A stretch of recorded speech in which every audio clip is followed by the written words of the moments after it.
Well, hello everyone. Thank you so much for stopping by my fundraising page. I just want to thank you so much for all the love, prayers, support that each of you give me on a continual basis, especially in my ministry endeavors. I can't say enough how much it's meant to me over the years as I have pursued further and further the calling that God has on my life.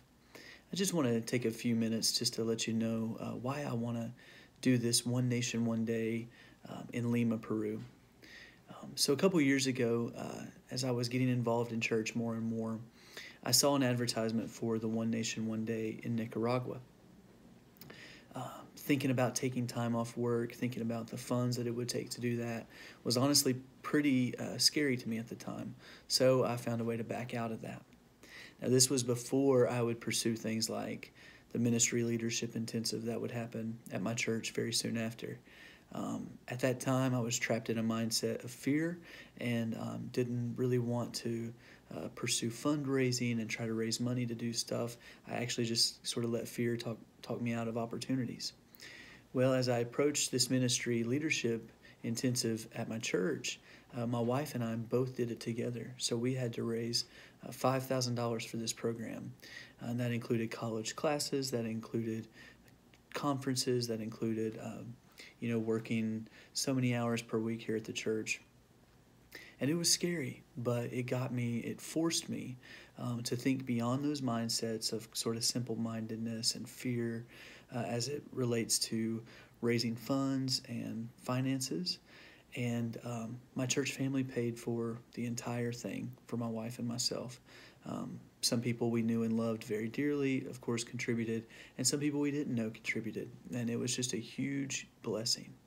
So as this One Nation, One Day in Peru came about, I just sort of determined in my heart I was not going to let that same fear keep me from trying to raise funds and from trying to do what I feel like God would have me do. I can remember a couple months ago as my pastor started talking about this in some staff meetings. He just wanted the church to rally behind this sense that God could provide for our trips, that God wanted us in the nations, being brave, being bold to spread His word and to help people. And he was just really praying for a leader who would rise up and have that sort of belief and mindset. And I just felt God tugging at my heart saying, you can be that leader.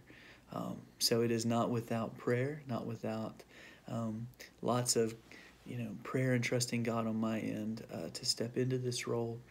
But I really feel like that's what He has for me in this season. So that's where you guys come in.